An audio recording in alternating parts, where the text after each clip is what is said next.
전능하사 천주를 만드신 하나님 아버지를 내가 믿사오며 그의 아들 우리 주 예수 그리스도를 믿사오니 이는 성령으로 잉태하사 동정녀 마리아에게 나시고 본디오 빌라도에게 고난을 받으사 십자가에 못 박혀 죽으시고 장사한 지 사흘 만에 죽은 자 가운데서 다시 살아나시며 하늘에 오르사 전능하신 하나님 우편에 앉아 계시다가 저리로서 산자와 죽은 자를 심판하러 오시리라.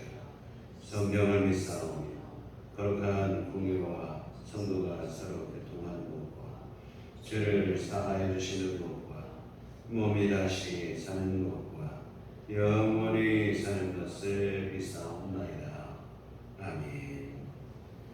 찬송가 310장 찬송가 310장 찬송하시겠습니다.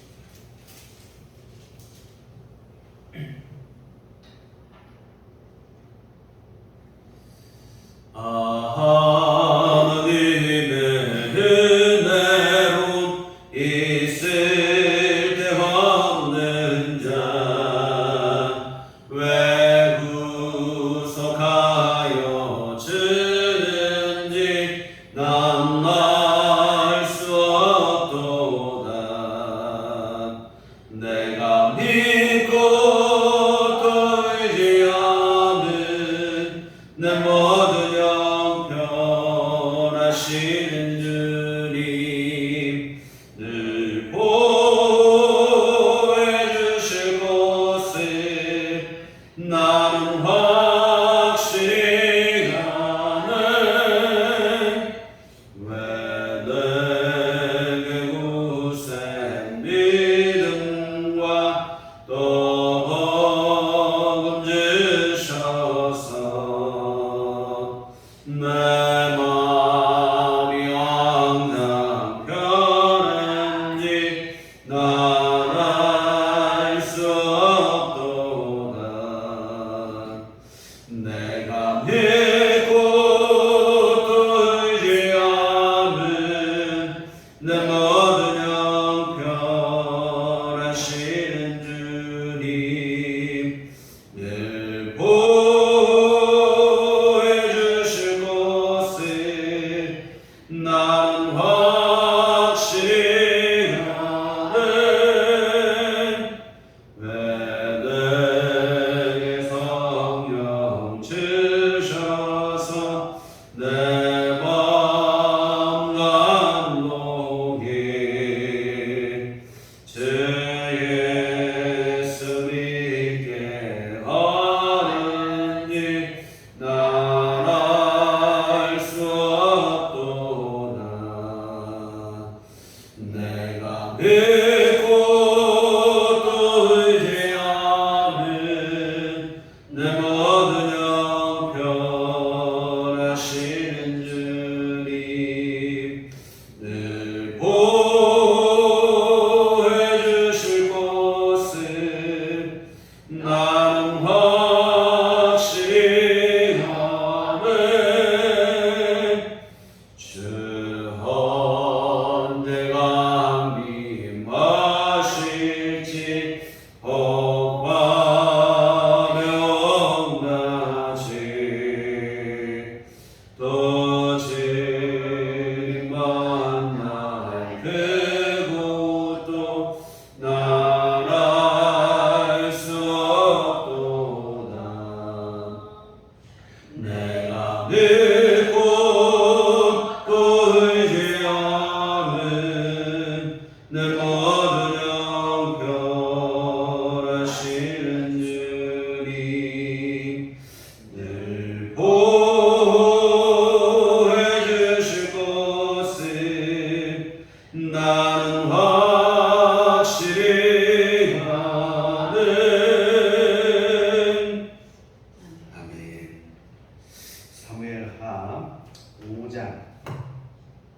사무엘하 5장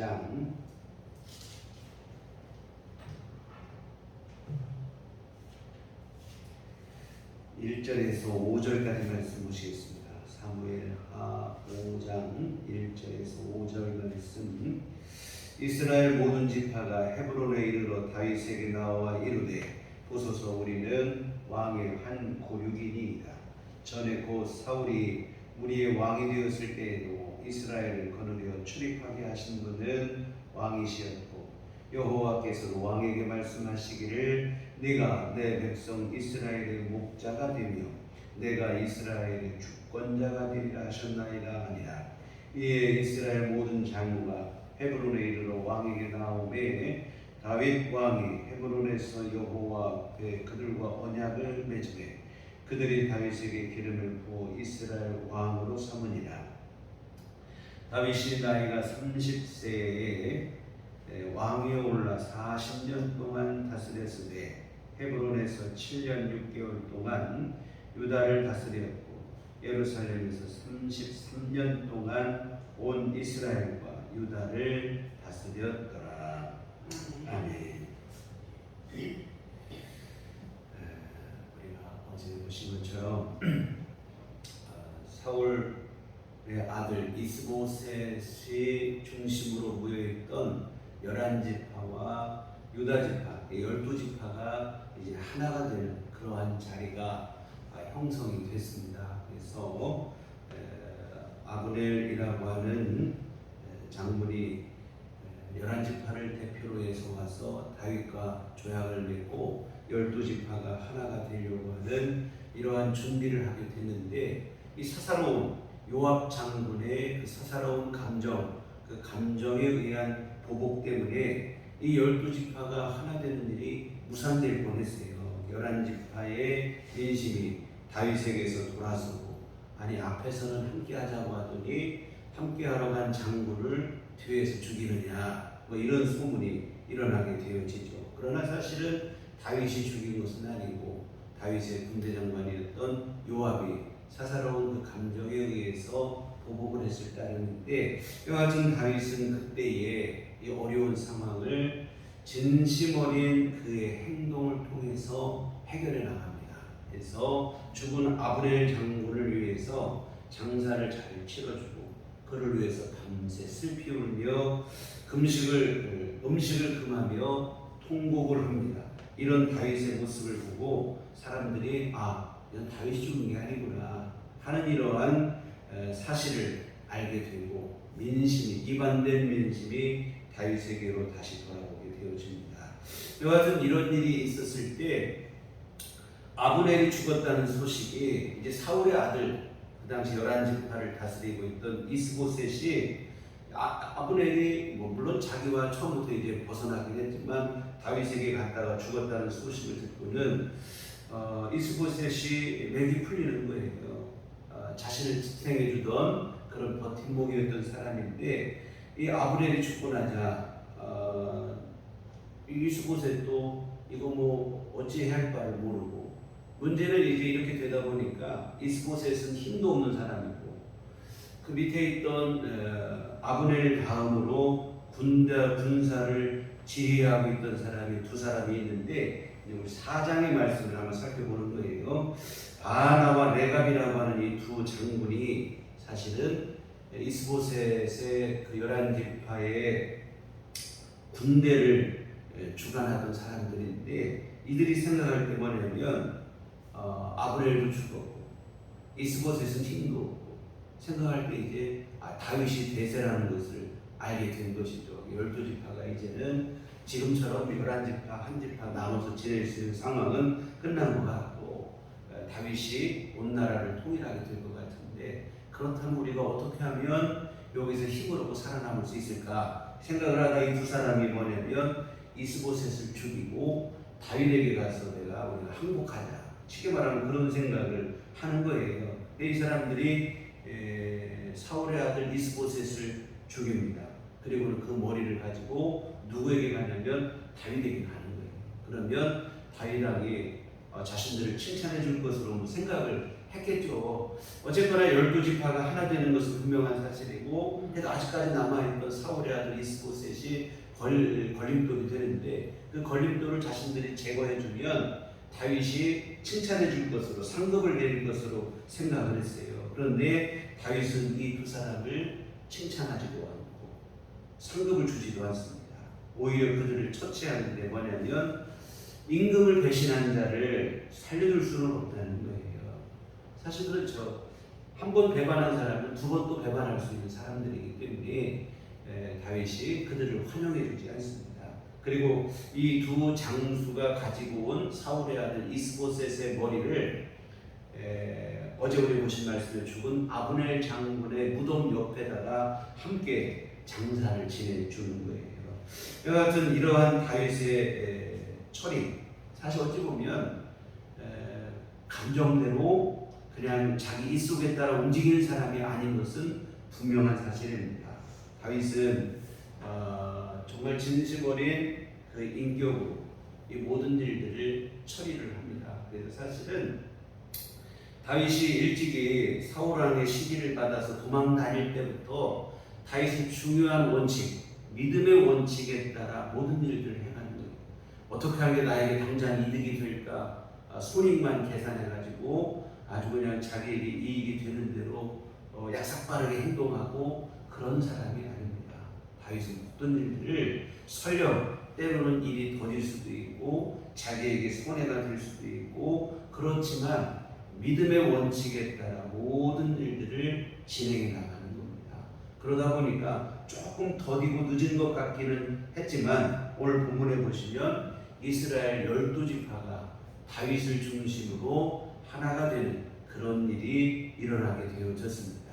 그래서 사울이 죽고 나서도 다윗은 처음에는 유다 지파의 지도자로 7년 6개월을 지내고 그런 다음에 7년 6개월이 지난 후에야 이스라엘 12지파의 정식 임금이 되어지는데 근데 이 모든 일들이 다윗이 믿음으로 모든 일들을 행하다 보니까 백성들이 한마음이 돼서 다윗을 이스라엘의 임금으로 세우는 일이 벌어졌다 이 말입니다. 그래서 다윗이 칼을 빼서 강압적으로 내가 임금이 되어야겠다 12지파 통일하자 이렇게 했다면 다윗이 임금이 되고 나서도 백성들을 다스리기가 어렵다 이 말입니다. 평화적으로 다윗이 모든 일들을 행하다 보고 또 믿음 안에서 이 모든 일을 행하다 보니까 결국 둘로 나뉜 나라가 하나가 되어지는데 이 모든 일들이 그냥 뭐 어거지로 된 것도 아니고 뭐 억지로 어떻게 된 것도 아니고 자연스럽게 모든 백성들이 한 마음이 되어서 이렇게 되어집니다. 힘으로 다윗이 11지파를 함께 끌어들여서 이스라엘을 통일했다고 하면 갈등이 생기기 마련이에요. 항상 반대자들이 있기 마련이다 이 말입니다. 그러나 마음이 하나가 되니까 갈등이 없게 되고 평화적으로 나라를 다스리게 되어지는데요. 정말 오늘 우리도 모든 일에 항상 매사에 좀 더딜지라도 좀 느린 것 같고 어떻게 보면 이것이 이렇게 될까 싶은 상황일지라도 예수 믿는 사람, 하나님의 자녀는 믿음의 원리에 따라 믿음의 원칙에 따라 우리 삶을 차근차근 살아내는 게 필요한 줄 믿습니다. 그러면 모든 일들이 어떻게 그냥 순리적으로 잘 이루어지게 되지 억지로 어떻게 되고 그래서 또 다른 문제가 발생하고 이런 어려움을 반복하지 않게 되어집니다. 그래서 갈등을 봉합하는 것은 믿음으로 하나님의 뜻에 따라 모든 일들을 이루어 나가는 그 일인데 다윗이 정말 일찍이 어린 소년의 시절부터 다윗 왕의 사울 왕의 시기를 받아 도망다니던 그때부터 다윗은 자기 입속에 따라 움직이지 않고 하나님 앞에 믿음으로 오직 믿음으로 모든 일들을 성실히 해나가고 또한 진심을 다해서 해나갔을 때 비로소 오늘 본문에 보신 것처럼 이스라엘 12지파의 임금이 되어지는 그 영광을 누리게 되고 그러고도 사실 이스라엘이 가장 부강하고 힘있던 때는 언제였냐면 태평한 때는 언제였냐면 이 다윗이 다스리던 이 33년의 세월이 사실 이스라엘 역사에서 가장 태평성대를 누리던 그런 시대가 되고 지금까지도 이스라엘 모든 사람들이 민족의 자랑으로 여기는 인물은 우리 대한민국 사람들 세종대왕을 존경하듯이 이스라엘 사람들 이 다윗 왕을 참 존경하는 인물로 이렇게 기억하는 영광스러운 인물이 되어졌는데, 이 모든 일들은 믿음 안에서 믿음의 원칙에 따라 주어진 모든 일들을 성실히 해나가고 진실함으로 해나갔기 때문에 주어진 일인데, 오늘 우리에게 주어진 삶의 자리, 물론 다윗 왕처럼 임금이 되고 그런 자리는 아닐지라도, 오늘 우리도 주어진 삶의 자리에서 나에게 주어진 모든 상황과 일들 속에서 오직 하나님 앞에 믿음으로 바로 서기 위해서 여러분이 애를 쓰고 성실히 나가시면, 오늘 우리 안에도 하나님께서 모든 일들 속에서 합력하여 선을 이루어 주시고 정말 우리 모두에게 복이 되는 그러한 상황으로 하나님이 인도해 주실 줄 믿습니다. 기도하시겠습니다. 하나님 아버지, 오늘 다윗의 뛰어난 신앙 인품을 보게 되어집니다. 성숙한 믿음으로 주어진 모든 일들 속에서 오직 하나님의 뜻에 따라 성실히 진심을 다하여 해나갔더니 더딘 것 같고 모든 일이 느린 것 같았지만 완전하게 온전하게 하나님의 일들을 이루어 나가는 것을 보게 되어집니다. 아버지 하나님, 오늘 우리도 주어진 삶의 자리에서 오직 하나님의 뜻을 좇아 믿음 안에서 우리의 삶을 진심으로 또한 성실을 다해서 살아나갈 수 있도록 도와주시옵소서. 예수님 이름으로 기도했습니다. 아멘. 하늘에 계신 우리 아버지여, 이름이 거룩히 여김을 받으시오며 나라의 임하옵시며 뜻이 하늘에서 이루는 것 같이 땅에서도 이루어지이다. 오늘날 우리에게 일용할 양식을 주옵시고 우리가 우리에게 죄 지은 자를 사하여 준 것 같이 우리의 죄를 사하여 주옵시고 우리를 시험에 들게 하지 마옵시고 다만 악에서 구하옵소서.